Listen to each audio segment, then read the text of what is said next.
Welcome to Bengali exam study. আজকে আমাদের আলোচনার বিষয়বস্তু হলো ভারতের সর্বোচ্চ সম্মান ভারতরত্ন পুরস্কার। এই ভিডিওতে আমরা ভারতরত্ন থেকে যে সমস্ত গুরুত্বপূর্ণ কোশ্চেন পরীক্ষায় এসে থাকে সেগুলি এবং যে সমস্ত ইম্পর্টেন্ট কোশ্চেন হতে পারে সেগুলি নিয়ে আলোচনা করব।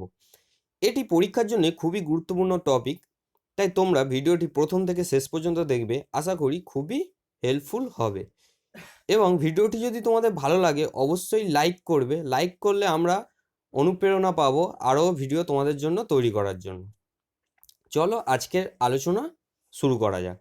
তো প্রথমে আমরা জানবো ভারতরত্ন অ্যাওয়ার্ডটি দেখতে কেমন হয়। তো তোমরা ছবিতে দেখতে পাচ্ছ অ্যাওয়ার্ডটি।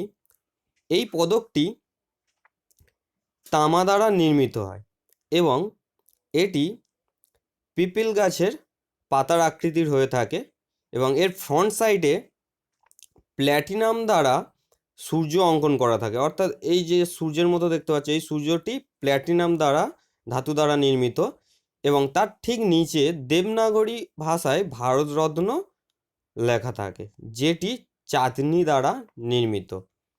এবং রিভার সাইড অর্থাৎ ব্যাক সাইডে কী থাকে, ব্যাক সাইডে থাকে অশোক স্তম্ভ আঁকা এবং তার নিচে দেবনাগরী অক্ষরে কী লেখা থাকে, সত্যমেব জয়তে। এখানে আরেকটি গুরুত্বপূর্ণ কোশ্চেন অলরেডি পরীক্ষায় এসে গেছে যে এই যে পদকটি এটি কোন রঙের ফিতের মাধ্যমে গলায় পরানো হয়ে থাকে। তো এটি সঠিক অ্যান্সার হবে সাদা রঙে। তো এখানে আমরা খুব গুরুত্বপূর্ণ পয়েন্টগুলি জানলাম। তো এখান থেকে যেমন কোশ্চেনগুলি আসতে পারে সেগুলি হলো যে এই পদকটি কোন ধাতু দ্বারা নির্মিত, তো তখন অ্যান্সার হবে তামা। এবং এই পদকটি কোন গাছের পাতার আকৃতির হয়ে থাকে, তো সেই সঠিক অ্যান্সারটি হয়ে যাবে পিপল গাছের পাতার আকৃতিতে হয়ে থাকে। তো এই সমস্ত কোশ্চেন পরীক্ষায় অলরেডি এসছে, তো তোমরা অবশ্যই কোশ্চেনের অ্যান্সারগুলি মনে রাখবে। চলো এরপরে আমরা দেখে নেব গুরুত্বপূর্ণ পয়েন্টগুলি। তো এখানে যে গুরুত্বপূর্ণ পয়েন্টগুলি আমি আলোচনা করব সবগুলি থেকেই কোশ্চেন হতে পারে, তো তোমরা পয়েন্টগুলি ভালো করে দেখে নাও। প্রথমে আছে ভারতরত্ন দেশের সর্বোচ্চ নাগরিক সম্মান, অর্থাৎ ভারতরত্ন পুরস্কার কি দেশের সর্বোচ্চ নাগরিক সম্মান এবং এই সম্মান প্রদান করা কবে থেকে শুরু হয়, এটি শুরু হয়েছিল 1954 সালের 2রা জানুয়ারি থেকে। নেক্সট যে পয়েন্টটি আলোচনা করব আমরা যে এই ভারতরত্ন পুরস্কারটি কেন প্রদান করা হয়। তো নেক্সট পয়েন্টে আছে জাতি, ধর্ম, পেশা, পদমর্যাদা বা লিঙ্গ নির্বিশেষে সর্বোচ্চ স্তরের ব্যতিক্রমী সেবা বা কার্যের স্বীকৃতিস্বরূপ এই সম্মান প্রদান করা হয়। অর্থাৎ জাতি, ধর্ম, পেশা, পদমর্যাদা বা লিঙ্গ নির্বিশেষে যে কোনো ব্যক্তি মহত্বপূর্ণ কাজ করে থাকলে এবং তা সেই কাজের জন্য যদি আমাদের দেশের গৌরব বেড়ে থাকে এবং দেশ যদি আন্তর্জাতিক স্তরে সম্মান প্রাপ্তি করে, তাহলে সেই ব্যক্তিকে এই ভারতরত্ন সম্মানে সম্মানিত করা হবে। এবার আমরা দেখে নেব যে এই ভারতরত্ন পুরস্কার সম্মানটি কোন কোন ক্ষেত্রে প্রদান করা হয়। তো এটি শিল্পকলা, বিজ্ঞান, সাহিত্য, রাজনীতি, ব্যবসা বাণিজ্য, সমাজসেবা ইত্যাদি বিভিন্ন ক্ষেত্রে বিশেষ কৃতিত্বের অধিকারীদেরকে এই সম্মান প্রদান করা হয়ে থাকে। তো শুরুতে কেবল শিল্পকলা, সাহিত্য, বিজ্ঞান এবং জনসেবায় বিশেষ কৃতিত্বের জন্য এই সম্মান দেওয়া হতো, কিন্তু 2011 সালের পর থেকে সরকার এই সম্মান জন্য আরেকটি শর্ত যুক্ত করে। কবে থেকে? 2011 সালের পর থেকে এই সম্মান প্রদান করার জন্য সরকার আরেকটি শর্ত প্রদান করে থাকে, সেটি হলো মানব কৃতিত্বের যে কোনো ক্ষেত্রে এই সম্মান প্রদান করা হবে। অর্থাৎ শিল্পকলা, বিজ্ঞান, সাহিত্য, রাজনীতি, ব্যবসা বাণিজ্য, সমাজসেবা ইত্যাদির সাথে সাথেও মানব কৃতিত্বের যে কোনো ক্ষেত্রে এই সম্মান প্রদান করা হবে। নেক্সট পয়েন্ট হলো আজ পর্যন্ত মোট কতজন ব্যক্তিকে এই সম্মান প্রদান করা হয়েছে। তো আজ পর্যন্ত মোট 48 জন ব্যক্তিকে এই সম্মান প্রদান করা হয়েছে। তো খুবই গুরুত্বপূর্ণ কোশ্চেন, এগুলি পরীক্ষায় আসতে পারে। তো নেক্সট পয়েন্ট আছে এই সম্মান ভারতরত্ন পুরস্কার 1954 সালে আমরা জানি যে প্রথম প্রদান করা হয়েছিল। তো 1954 সালে সর্বপ্রথম ভারতরত্ন সম্মান চক্রবর্তী রাজা গোপালাচারীকে প্রদান করা হয়। তো খুবই গুরুত্বপূর্ণ কোশ্চেন এটি। 1954 সালে সর্বপ্রথম ভারতরত্ন সম্মান চক্রবর্তী রাজা গোপালাচারীকে প্রদান করা হয়। এবং এই 1954 সালে চক্রবর্তী রাজা গোপালাচারীর সাথে আরও দুজন ব্যক্তিকে এই সম্মান প্রদান করা হয়ে থাকে। তারা হলেন ডক্টর সর্বপল্লী রাধাকৃষ্ণন এবং বিজ্ঞানী চন্দ্রশেখর ভেঙ্কট রামান। অর্থাৎ 1954 সালে মোট 3 জনে ভারতরত্ন পুরস্কার পেয়েছিলেন। কিন্তু পরীক্ষা যদি কোশ্চেন আসে যে সর্বপ্রথম কে পেয়েছেন ভারতরত্ন পুরস্কার, তো অ্যান্সার হয়ে যাবে আমাদের কি চক্রবর্তী রাজা গোপালাচারী। মোস্ট ইম্পর্টেন্ট পয়েন্ট হলো দুইজন অভারতীয় খান আব্দুল গাফ্ফার খান এবং নেলসন ম্যান্ডেলাকে ভারতরত্ন সম্মানে সম্মানিত করা হয়েছে। খান আব্দুল গাফ্ফার খান হলেন পাকিস্তানের অধিবাসী এবং ইনি 1987 সালে ভারতরত্ন পুরস্কার পান। এবং নেলসন ম্যান্ডেলা হলেন দক্ষিণ আফ্রিকার প্রাক্তন রাষ্ট্রপতি, যিনি 1990 সালে ভারতরত্ন সম্মানে সম্মানিত হয়েছিলেন। এবং এখান থেকে মোস্ট ইম্পর্টেন্ট কোশ্চেন যেটি বারবার পরীক্ষায় এসে থাকে, রিসেন্টলি ফুড সাপ্লাই এসআইয়েও এই কোশ্চেনটি এসে গেছে যে প্রথম অভারতীয় যিনি ভারতরত্ন পুরস্কার পেয়েছিলেন তার নাম কি? তো এর সঠিক অ্যান্সারটি হয়ে যাবে খান আব্দুল গাফ্ফার খান। ভারতে জন্মগ্রহণ করেনি, পরবর্তীকালে স্বাভাবিক রূপে ভারতের নাগরিকত্ব প্রাপ্য মাদার টেরেজাকে এই সম্মানে সম্মানিত করা হয়। তো মাদার টেরেজা কত সালে ভারতরত্ন পান? 1980 সালে। তো এখানে প্রশ্ন হতে পারে যে সর্বপ্রথম ভারতে জন্মগ্রহণ করেননি এমন কে ভারতরত্ন পুরস্কার পেয়েছেন? তো তখন অ্যান্সার হয়ে যাবে মাদার টেরেজা। তো এখানে তোমাদের কনফিউশন থাকতে পারে যে সর্বপ্রথম তাহলে অভারতীয় হিসেবে পুরস্কার কে পেয়েছেন ভারতরত্ন?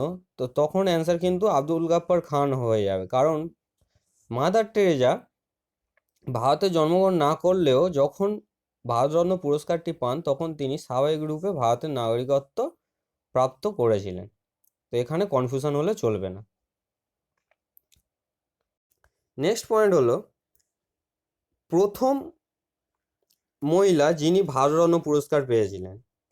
তো এটি সঠিক অ্যান্সার হবে প্রথম ভারতীয় মহিলা যিনি ভারতরত্ন সম্মানে সম্মানিত হয়েছিলেন তিনি হলেন ইন্দিরা গান্ধী।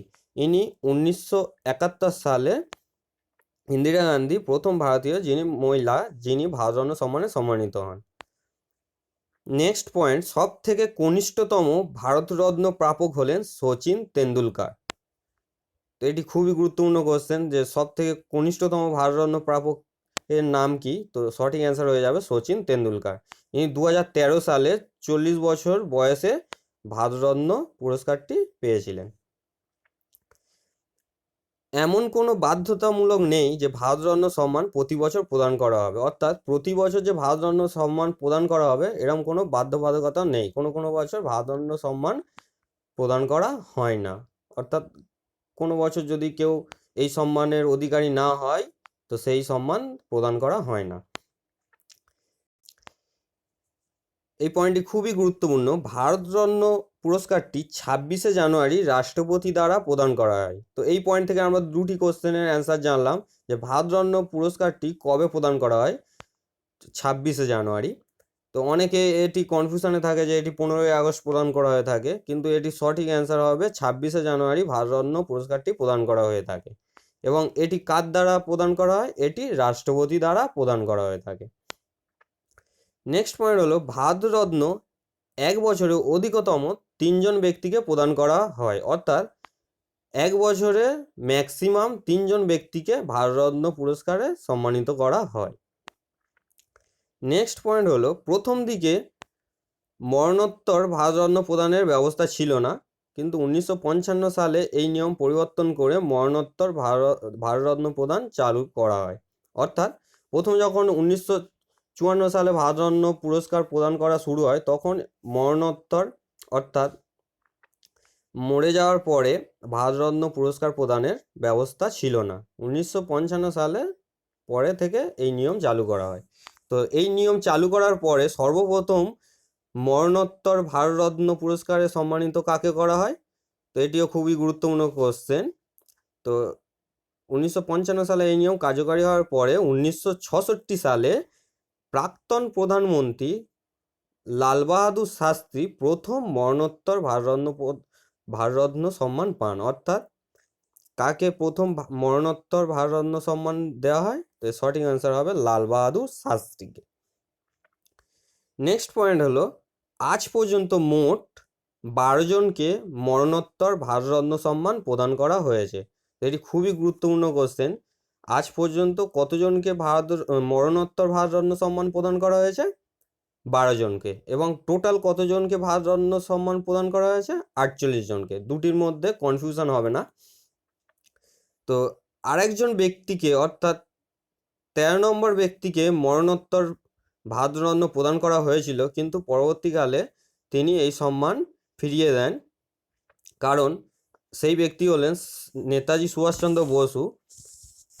এনাকে 1992 সালে মরণোত্তর ভারতরত্ন সম্মান প্রদান করতে চায় সরকার, বাট এই সম্মানের সাথে মরণোত্তর কথাটি যুক্ত থাকায় এনার পরিবার এই সম্মানটি গ্রহণ করতে রাজি হননি। কারণ সুভাষচন্দ্র যে মৃত এই নিয়ে মতবিরোধ আছে, তাই তার পরিবার এই সম্মানটি স্বীকার করতে চাননি। তাই 1997 সালে সুপ্রিম কোর্ট এই সম্মান প্রদান বাতিল করেন।